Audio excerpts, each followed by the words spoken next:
Hello friends, എല്ലാ കൂട്ടുകാർക്കും score railway മലയാളത്തിൻ്റെ മറ്റൊരു വീഡിയോയിലേക്ക് സ്വാഗതം. അപ്പോൾ നിങ്ങൾക്കറിയാവുന്ന പോലെ തന്നെ നമുക്ക് നിലവിൽ 3 നോട്ടിഫിക്കേഷൻസ് ആണ് റെയിൽവേയിൽ ലൈവായിട്ടുള്ളത് അല്ലേ. ഒന്ന് ജൂനിയർ എഞ്ചിനീയർ എക്സാമിൻ്റെ, മറ്റൊന്ന് NTPC ഗ്രാജുവേറ്റ് ലെവൽ, പിന്നെ ഒന്ന് NTPC അണ്ടർ ഗ്രാജുവേറ്റ് ലെവൽ. ഈ 3 പരീക്ഷകൾക്ക് വേണ്ടിയിട്ട് നമ്മുടെ അക്കാഡമിയുടെ ചാനലിലായിക്കോട്ടെ, റെയിൽവേ മലയാളത്തിൻ്റെ ചാനലിലായിക്കോട്ടെ 3 പരീക്ഷകൾക്കും എങ്ങനെ അപ്ലൈ ചെയ്യണം, എങ്ങനെ RRB സെലക്ട് ചെയ്യണം, ഏതൊക്കെ പോസ്റ്റുകൾക്ക് പ്രിഫറൻസ് കൊടുക്കണം, പോസ്റ്റുകളുടെ നേച്ചർ എന്താണ് തുടങ്ങിയ ഡീറ്റെയിൽ ആയിട്ടുള്ള വീഡിയോസ് നമ്മൾ എല്ലാത്തിനും വേണ്ടി ചെയ്തിട്ടുണ്ട് അല്ലേ. മെഡിക്കൽ സ്റ്റാൻഡേർഡ്സിനെ പറ്റി നമ്മൾ ഡിസ്കസ് ചെയ്തിട്ടുണ്ട്, എങ്ങനെ അപ്ലൈ ചെയ്യണം എന്നുള്ളത് നമ്മൾ പറഞ്ഞിട്ടുണ്ട്, മാൻഡേറ്ററി ആയിട്ട് വേണ്ട ഡോക്യുമെൻറ്റ്സ് എന്താണെന്ന് പറഞ്ഞിട്ടുണ്ട് അല്ലേ. അപ്പോൾ ഈ പല വീഡിയോസ് ചെയ്യുമ്പോഴും അതിൽ നമ്മൾ വേക്കൻസി ചാർട്ട് കാണിക്കുമ്പോഴും കുട്ടികൾ നമ്മുടെ അടുത്ത് ചോദിക്കുന്ന കുറച്ച് ചോദ്യങ്ങളുണ്ട്. അത് പ്രധാനമായിട്ടും റിസർവേഷൻ ആയിട്ട് ബന്ധപ്പെട്ടിരിക്കുന്നതാണ്. നമ്മൾ വേക്കൻസി ചാർട്ടിനകത്ത് കാണിക്കുന്ന കമ്മ്യൂണിറ്റി വൈസ് വേക്കൻസിയിൽ അത് ആ കമ്മ്യൂണിറ്റി വൈസ് ഇപ്പോൾ SC കമ്മ്യൂണിറ്റിക്ക് താഴെ കാണുന്ന വേക്കൻസീസ് ആ കമ്മ്യൂണിറ്റിയിലുള്ള ആളുകൾക്ക് ആ വേക്കൻസി മാത്രമേ ലഭ്യമായിട്ടുള്ളൂ, അവർക്ക് മറ്റ് വേക്കൻസീസ് ഒന്നും കിട്ടില്ലേ, UR വേക്കൻസി കിട്ടില്ലേ, അങ്ങനെയാണെങ്കിൽ വേക്കൻസി കുറഞ്ഞു പോകുമല്ലോ, അങ്ങനെയുള്ള ചോദ്യങ്ങളൊക്കെ കുട്ടികൾ നമ്മുടെ അടുത്ത് ചോദിക്കുന്നുണ്ട്. അപ്പോൾ അതിനെ പറ്റിയിട്ട് ഒരു ക്ലിയർ ആയിട്ടുള്ള ഒരു ഐഡിയ കുട്ടികൾക്ക് കൊടുക്കാമെന്ന് വിചാരിച്ചു. അതിന് വേണ്ടിയിട്ടാണ് ഈ ഒരു വീഡിയോ ആയിട്ട് ഞാൻ നിങ്ങളുടെ മുന്നിലേക്ക് വന്നിട്ടുള്ളത്. അപ്പോൾ കുട്ടികൾ നമ്മുടെ പ്രധാനമായിട്ടും ചോദിക്കുന്ന ചോദ്യങ്ങൾ ഇതൊക്കെയാണ്. UR വേക്കൻസിയിൽ റിസർവ്ഡ് കമ്മ്യൂണിറ്റീസിന് മാത്രമാണോ അപ്ലൈ ചെയ്യാനായിട്ട് സാധിക്കുക എന്നൊരു ചോദ്യം നമ്മളോട് ചോദിക്കാറുണ്ട്. അപ്പോൾ UR വേക്കൻസി എന്ന് പറഞ്ഞാൽ അൺറിസർവ്ഡ് വേക്കൻസി എന്നാണ് ആ പേരിനകത്ത് തന്നെ കൊടുത്തിരിക്കുന്നത്. അതിൽ റിസർവ്ഡ് കമ്മ്യൂണിറ്റീസിന് അപ്ലൈ ചെയ്യാൻ സാധിക്കുമോ എന്ന ചോദ്യത്തിന് വ്യക്തമായിട്ട് ഉത്തരം നമ്മുടെ കയ്യിലുണ്ട്. ഈ വീഡിയോ നിങ്ങൾ കംപ്ലീറ്റ് ആയിട്ട് കാണുക, നിങ്ങൾക്ക് ഞാൻ ഉത്തരം ഡീറ്റെയിൽ ആയിട്ട് പറഞ്ഞുതരാം. രണ്ടാമത്തെ ചോദ്യം എന്ന് പറയുന്നത് ഓരോ കമ്മ്യൂണിറ്റിയുടെയും ഏജ് ലിമിറ്റ് എങ്ങനെയാണ് എന്നുള്ളത്. ഈ 1ഉം 2ഉം ചോദ്യങ്ങൾ തമ്മിലൊരു ബന്ധമുണ്ട്. നമുക്ക് വീഡിയോ മുന്നോട്ട് പോകുന്ന സമയത്ത് വ്യക്തമായിട്ട് ഞാൻ പറഞ്ഞുതരാം. മൂന്നാമത്തെ, സപ്പോസ് നിങ്ങൾ CBT 1, അത് NTPC ആയിക്കോട്ടെ, JEE ആയിക്കോട്ടെ, CBT 1 റിസർവേഷൻ്റെ കട്ട് ഓഫിലാണ് ക്ലിയർ ചെയ്തതെന്നുണ്ടെങ്കിൽ നിങ്ങൾ ടയർ 2 എക്സാമിന് പോകുന്ന സമയത്ത് നിങ്ങൾക്ക് UR വേക്കൻസി ലഭിക്കുമോ, അതോ നിങ്ങൾ ഏത് കമ്മ്യൂണിറ്റിയിലാണോ ആ കമ്മ്യൂണിറ്റിയിലുള്ള വേക്കൻസി മാത്രമായിരിക്കുമോ ലഭ്യമായിരിക്കുക? ഇതും പിള്ളേർ നമ്മുടെ അടുത്ത് ചോദിക്കുന്ന ചോദ്യമാണ്. അപ്പോൾ ഈ 3 ചോദ്യങ്ങളെയും അഡ്രസ്സ് ചെയ്തുകൊണ്ടൊരു വീഡിയോ ചെയ്യാമെന്നാണ് ഞാൻ വിചാരിക്കുന്നത്. ഓക്കെ, അപ്പോൾ അതിന് ഒരു എക്സാമ്പിളായിട്ട് ഞാൻ ഇന്ന് എടുത്തിരിക്കുന്നത് NTPC ഗ്രാജുവേറ്റ് ലെവലിൻ്റെ നോട്ടിഫിക്കേഷനാണ്. ആ നോട്ടിഫിക്കേഷൻ പ്രകാരം എങ്ങനെയാണെന്നുള്ളത് ഒരു ഇത്തരം എക്സാമ്പിൾ, RRB ചെന്നൈ ഒരു എക്സാമ്പിളാണ് ഞാൻ ഇതിനകത്ത് സെലക്ട് ചെയ്തിട്ടുള്ളത്. ആ എക്സാമ്പിൾ മുഖേന ഞാൻ നിങ്ങൾക്ക് കാണിച്ചു തരാം. ഓക്കെ, അപ്പോൾ ഇവിടെ കാണിച്ചിരിക്കുന്ന ഈ ഒരു സ്നിപ്പ് എന്ന് പറയുന്നത് നിങ്ങൾക്ക് തന്നെ ലഭ്യമായിട്ടുള്ള നോട്ടിഫിക്കേഷനാണ്. സെൻട്രൽ എംപ്ലോയ്മെൻറ്റ് നോട്ടീസ് 06/2025 എന്ന് പറയുന്ന നോട്ടിഫിക്കേഷൻ. ഓക്കെ, ഇതിനകത്ത് ഇതെന്തിൻ്റെയാണ്? ഇത് NTPC ഗ്രാജുവേറ്റ് ലെവലിൻ്റെ നോട്ടിഫിക്കേഷനാണ്. NTPC ഗ്രാജുവേറ്റ് ലെവലിൻ്റെ നോട്ടിഫിക്കേഷനാണ്. ഏത് വർഷത്തെ? 2025 വർഷത്തെ. അതിലെ 11ാമത്തെ പേജിനകത്താണ് ഞാൻ ഈ കാണിച്ചിരിക്കുന്ന സ്നിപ്പ് വ്യക്തമായിട്ട് കൊടുത്തിട്ടുള്ളത്. വെർട്ടിക്കൽ റിസർവേഷൻ എന്ന് പറയുന്ന കാറ്റഗറിയിലാണ് നമ്മൾ ഈ പറഞ്ഞിട്ടുള്ള റിസർവേഷനെ പറ്റി അവിടെ പറയുന്നത്. ഓക്കെ, അപ്പോൾ അതിനകത്ത് ഞാൻ ഇത് മുഴുവൻ വായിക്കുന്നില്ല. നമുക്ക് ഏറ്റവും ഇമ്പോർട്ടൻ്റ് ആയിട്ടുള്ള 1ാമത്തെ ചോദ്യത്തിൻ്റെ ആൻസർ ഞാൻ ഹൈലൈറ്റ് ചെയ്ത് കാണിച്ചു തരാം. ഓൾ കാൻഡിഡേറ്റ്സ്, എല്ലാ പരീക്ഷ എഴുതുന്ന ഉദ്യോഗാർത്ഥികളും ഇറസ്പെക്റ്റീവ് ഓഫ് ദെയർ കമ്മ്യൂണിറ്റി, നിങ്ങൾ ഏത് കമ്മ്യൂണിറ്റിയിൽപ്പെട്ട ആളാണെങ്കിലും, നിങ്ങൾ SC ആയിക്കോട്ടെ, ST ആയിക്കോട്ടെ, OBC ആയിക്കോട്ടെ, EWS ആയിക്കോട്ടെ, will be considered against general. General എന്ന് പറയുന്ന കാറ്റഗറിക്ക് അഗെയിൻസ്റ്റ് ആയിട്ട് നിങ്ങളെ കൺസിഡർ ചെയ്യും. അഥവാ unreserved vacancy, UR vacancy. UR vacancy എന്ന് പറഞ്ഞ് കൊടുത്തിട്ടുള്ള കോളത്തിനകത്തുള്ള ഒഴിവുകൾ നിങ്ങൾ ഏത് കമ്മ്യൂണിറ്റിയിൽപ്പെട്ട ആളുകളാണെങ്കിലും നിങ്ങൾക്ക് ആ വേക്കൻസി കൂടെ ലഭിക്കും. പക്ഷേ ബ്രാക്കറ്റിനകത്തൊരു കാര്യം കൂടെ കൊടുത്തിട്ടുണ്ട്. അതെന്താണ്? Subject to fulfilment of eligibility conditions required for UR. പക്ഷേ നിങ്ങൾ ഒരു UR-കാരൻ്റെ എലിജിബിലിറ്റി കണ്ടീഷൻസ് സാറ്റിസ്ഫൈ ചെയ്യുന്ന വ്യക്തിയായിരിക്കണം. അപ്പോൾ അതിലായിരിക്കും സംശയം വരെ, എന്താണ് ഈ UR കാൻഡിഡേറ്റിൻ്റെ എലിജിബിലിറ്റി ക്രൈറ്റീരിയ, അല്ലെങ്കിൽ എന്താണ് ഈ UR കാൻഡിഡേറ്റ് സാറ്റിസ്ഫൈ ചെയ്യുന്ന എലിജിബിലിറ്റി കണ്ടീഷൻസ്? അത് സാറ്റിസ്ഫൈ ചെയ്താലാണ് ബാക്കിയുള്ള കമ്മ്യൂണിറ്റിക്കാർക്ക്, ബാക്കിയുള്ള കമ്മ്യൂണിറ്റി ഇറസ്പെക്റ്റീവ് ഓഫ് ഏത് കമ്മ്യൂണിറ്റി ആയിക്കോട്ടെ, അവർക്ക് എന്ത് കിട്ടുള്ളൂ? UR വേക്കൻസി കിട്ടുള്ളൂ. അപ്പോൾ ഇത് എന്താണെന്നുള്ളത് നമുക്ക് നോക്കാം. ഓക്കെ, അപ്പോൾ നോട്ടിഫിക്കേഷനകത്ത് കൊടുത്തിട്ടുള്ള മറ്റൊരു ഭാഗത്തിലേക്ക് ഞാൻ നിങ്ങളുടെ ശ്രദ്ധയെ ക്ഷണിക്കുന്നു. സെൻട്രൽ എംപ്ലോയ്മെന്റ് നോട്ടീസ് 06/2025 8ാമത്തെ പേജിനകത്ത് യോഗ്യതയെ പറ്റി പറയുന്നുണ്ട്. ഗ്രാജുവേറ്റ് എക്സാമിൻ്റെ നോട്ടിഫിക്കേഷനകത്ത് കൊടുത്തുള്ള കാര്യമാണ് ഞാൻ പറയുന്നത്. ഇതിൽ ഏജ് അണ്ടർ ഗ്രാജുവേറ്റ് എക്സാമിന് മാറും. ഞാൻ നേരത്തെ തന്നെ പറഞ്ഞിരുന്നു വീഡിയോ സ്റ്റാർട്ട് ചെയ്യുന്ന സമയത്ത്, റിസർവേഷൻ്റെ കേസ് എല്ലാ എക്സാമിനും ഒരുപോലെയാണ്. പക്ഷേ ഇവിടെ എടുത്തിരിക്കുന്ന എക്സാമ്പിൾ ഗ്രാജുവേറ്റ് ആണെന്ന് മാത്രം. ഇതിനർത്ഥം അണ്ടർ ഗ്രാജുവേറ്റുകാർക്ക് വേറെ തന്നെയാണ്, അല്ലെങ്കിൽ JEEക്ക് വേറെ പോലെയാണെന്ന് വിചാരിക്കരുത്. RRB കണ്ടക്ട് ചെയ്യുന്ന പരീക്ഷകളുടെ മൊത്തത്തിലുള്ള റിസർവേഷൻ്റെ ക്രൈറ്റീരിയയാണ് ഞാൻ ഈ വീഡിയോയിലൂടെ പറയാനായിട്ട് നോക്കുന്നത്. അത് വിത്ത് എക്സാമ്പിൾ പറയുന്നതിന് വേണ്ടി ഗ്രാജുവേറ്റ് ലെവലിൻ്റെ നോട്ടിഫിക്കേഷനിലെ ഒരു ഭാഗം എടുത്തിരിക്കുന്നു എന്ന് മാത്രം. ഓക്കെ, അപ്പോൾ അതിൽ ഗ്രാജുവേറ്റുകാരാണ് എന്നുണ്ടെങ്കിൽ അവരുടെ പ്രായപരിധി വരുന്നത് 18 മുതൽ 33 വയസ്സ് വരെയുള്ളതാണ്. ഈ 18 മുതൽ 33 എന്ന് പറയുന്നത് ആരുടെ ക്രൈറ്റീരിയയാണ്? 18 മുതൽ 33 എന്ന് പറയുന്നത് UR ക്രൈറ്റീരിയ തന്നെയാണ്. ഇത് തന്നെയാണ് EWSൻ്റെയും ക്രൈറ്റീരിയ. ഓക്കെ, നിങ്ങൾക്ക് OBC-കാരാണെന്നുണ്ടെങ്കിലോ SC/ST-കാരാണെന്നുണ്ടെങ്കിലോ OBC ആണെന്നുണ്ടെങ്കിൽ അധികം 3 വർഷവും SC/ST ആണെന്നുണ്ടെങ്കിൽ അധികം 5 വർഷവും എന്തുണ്ടായിരിക്കും, ഏജ് റിലാക്സേഷൻ ഉണ്ടായിരിക്കും. ഇവിടെയാണ് ഇതിൻ്റെ ട്വിസ്റ്റ് ഇരിക്കുന്നത്. ഞാൻ നേരത്തെ പറഞ്ഞ 1ഉം 2ഉം ചോദ്യങ്ങൾ തമ്മിലുള്ള വ്യത്യാസം, അല്ലെങ്കിൽ നേരത്തെ പറഞ്ഞ ഈ അണ്ടർലൈൻ ചെയ്തിരിക്കുന്ന ഭാഗത്തിലെ വ്യത്യാസം, subject to the fulfilment of eligibility conditions required for UR എന്ന് പറയുന്ന കാര്യം. അതായത് കുറച്ചുകൂടെ ഡീറ്റെയിൽ ആയിട്ട് പറഞ്ഞു കഴിഞ്ഞാൽ ഈ 18 മുതൽ 33 അധികം 3 വർഷം അധികം 5 വർഷത്തിനെ എനിക്ക് ഇങ്ങനെ കാണിക്കാം. അതായത് നിങ്ങൾ 2/1/93 ശേഷം ജനിച്ചിട്ടുള്ള UR ആളുകളാണെന്നുണ്ടെങ്കിൽ, UR EWS-കാരാണെന്നുണ്ടെങ്കിൽ നിങ്ങൾക്ക് NTPC ഗ്രാജുവേറ്റ് ലെവൽ പരീക്ഷ അപ്ലൈ ചെയ്യാം. 2/1/93 ശേഷം ജനിച്ചിട്ടുള്ള UR ഓർ EWS-കാരാണെന്നുണ്ടെങ്കിൽ നിങ്ങൾക്ക് എന്ത് ചെയ്യാം, നിങ്ങൾക്ക് എന്ത് അപ്ലൈ ചെയ്യാം, NTPC ഗ്രാജുവേറ്റ് ലെവൽ അപ്ലൈ ചെയ്യാം. നിങ്ങൾ 2/1/90 ശേഷം ജനിച്ചിട്ടുള്ള OBC NCL-കാരാണെന്നുണ്ടെങ്കിൽ, 90 ശേഷം ജനിച്ചിട്ടുള്ള NCL-കാരാണെന്നുണ്ടെങ്കിൽ നിങ്ങൾക്ക് എന്ത് ചെയ്യാം, NTPC graduate level exam apply ചെയ്യാം. 2/1/88 ശേഷം ജനിച്ചിട്ടുള്ള SC/ST കാൻഡിഡേറ്റ്സ് ആണെങ്കിൽ നിങ്ങൾക്ക് എന്ത് ചെയ്യാം, NTPC graduate level exam apply ചെയ്യാം. ഒരു പ്രശ്നം ഇവിടെയാണ് ഇരിക്കുന്നത്. സപ്പോസ് നിങ്ങൾ 2/1/93 ശേഷം ജനിച്ചിട്ടുള്ള OBC NCL-കാരാണെന്ന് വിചാരിക്കുക. നിങ്ങൾ UR-ന്റെ ക്രൈറ്റീരിയ സാറ്റിസ്ഫൈ ചെയ്തില്ലേ? 2/1/93 ശേഷം ജനിച്ചിട്ടുള്ള OBC NCL-കാരനാണെന്നുണ്ടെങ്കിൽ നിങ്ങൾ UR-ന്റെ ക്രൈറ്റീരിയ സാറ്റിസ്ഫൈ ചെയ്തില്ലേ? അപ്പോൾ 2/1/93 ശേഷം ജനിച്ചിട്ടുള്ള OBC NCL-കാരന് UR വേക്കൻസിക്ക് എലിജിബിൾ ആയിരിക്കും. നേരെ മറിച്ച് നിങ്ങൾ 2/1/1990 മുതൽ 2/1/1993 വരെയുള്ള OBC NCL-കാരാണെന്നുണ്ടെങ്കിൽ നിങ്ങൾക്ക് ഏത് വേക്കൻസി മാത്രമേ കിട്ടുള്ളൂ? OBC വേക്കൻസി മാത്രമേ കിട്ടുള്ളൂ. ഈ ഒരു പ്രായപരിധിയിലുള്ള ഈ ഒരു 3 വർഷത്തെ ഈ അളവിൽ നമ്മൾ നേരത്തെ പറഞ്ഞ ആ അധിക 3 വർഷത്തിനകത്ത് പെടുന്ന ആളുകളാണെന്നുണ്ടെങ്കിൽ നിങ്ങൾക്ക് OBC NCL വേക്കൻസി മാത്രമേ ലഭിക്കുകയുള്ളൂ. കാരണം നിങ്ങൾക്ക് ഈ എക്സാമിന് അപ്ലൈ ചെയ്യുന്നത് തന്നെ, നിങ്ങൾ ഈ എക്സാമിന് എലിജിബിൾ ആവുന്നത് തന്നെ നിങ്ങൾ OBC NCL ആയതുകൊണ്ട് മാത്രമാണ്. അപ്പോൾ നിങ്ങൾക്ക് എന്തേ പറ്റുള്ളൂ? OBC വേക്കൻസിയിലേക്ക് മാത്രമേ മത്സരിക്കാനായിട്ട് പറ്റുള്ളൂ. നേരെ മറിച്ച് നിങ്ങൾ 93 ശേഷം ജനിച്ചിട്ടുള്ള OBC NCL കാൻഡിഡേറ്റ് ആണെന്നുണ്ടെങ്കിൽ നിങ്ങൾക്ക് എന്ത് ചെയ്യാം, നിങ്ങൾക്ക് UR വേക്കൻസിയും കിട്ടും. കാരണം എന്താണ്, നിങ്ങൾ UR-ന്റെ എലിജിബിലിറ്റി ക്രൈറ്റീരിയ സാറ്റിസ്ഫൈ ചെയ്യുന്ന ആളുകളാണ്. അപ്പോൾ നിങ്ങൾക്ക് UR-ലുള്ള വേക്കൻസിയും കിട്ടും, എന്തും കിട്ടും, OBCയും കിട്ടും. നേരെ മറിച്ച് നിങ്ങൾ 90 ശേഷം 90-നും 93-നും ഇടയിൽ ജനിച്ചിട്ടുള്ള ആളുകളാണെന്നുണ്ടെങ്കിൽ നിങ്ങൾക്ക് എന്ത് മാത്രമേ കിട്ടുള്ളൂ? OBC NCL മാത്രമേ കിട്ടുള്ളൂ. ഈ സെയിം സംഭവം എന്തിനും അപ്ലിക്കബിൾ ആണ്? SC/ST-ക്കും അപ്ലിക്കബിൾ ആണ്.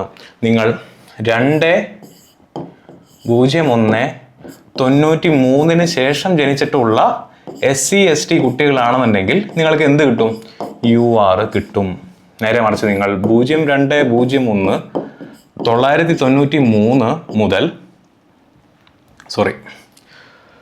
988 മുതൽ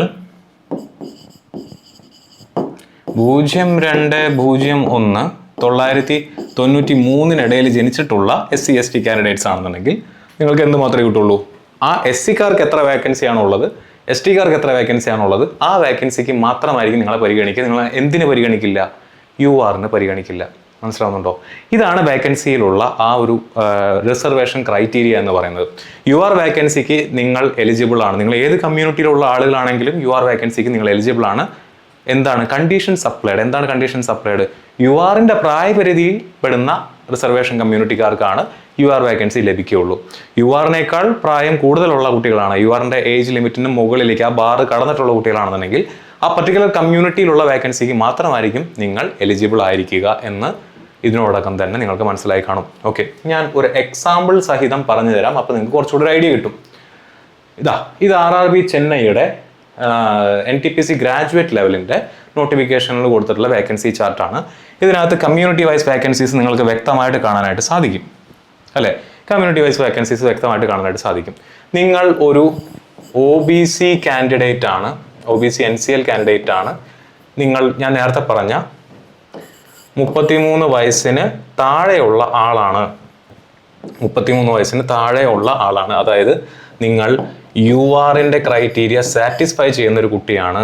നിങ്ങൾ 02/01/1993 ശേഷം ജനിച്ചിട്ടുള്ള കുട്ടിയാണെന്നുണ്ടെങ്കിൽ നിങ്ങൾക്ക് എന്തൊക്കെ ലഭ്യമായിരിക്കും? ഈ കാണുന്ന വേക്കൻസി, ഈ കാണുന്ന വേക്കൻസി, ഈ കാണുന്ന വേക്കൻസി, ഈ കാണുന്ന വേക്കൻസി, ഇത്രയും ഒഴിവുകൾ. അതിന് പുറമെ OBC NCLൻ്റെ ഒഴിവുകളിലേക്ക് നിങ്ങൾക്ക് എന്ത് ചെയ്യാം, അപ്ലൈ ചെയ്യാനായിട്ട് സാധിക്കും. മനസ്സിലാവുന്നുണ്ടോ? അപ്പോൾ ഈ പ്രായപരിധിയിലുള്ള ഒരു കുട്ടിയാണെന്ന് വിചാരിക്കുക, അതായത് 2/1/93 ശേഷം ജനിച്ചിട്ടുള്ള ഒരു OBC NCLകാരൻ അപ്ലൈ ചെയ്യുന്ന സമയത്ത് അവൻ്റെ പോസ്റ്റ് പ്രിഫറൻസിൻ്റെ ക്രൈറ്റീരിയ വരുമ്പോൾ അവൻ എത്ര പോസ്റ്റിലേക്ക് അപ്ലൈ ചെയ്യാനായിട്ട് പറ്റും? 7 പോസ്റ്റിലേക്ക് RRB എവിടെ അപ്ലൈ ചെയ്യാം? RRB ചെന്നൈയിൽ അപ്ലൈ ചെയ്യാം. 7 പോസ്റ്റിലേക്ക് അപ്ലൈ ചെയ്യാനായിട്ട് പറ്റും.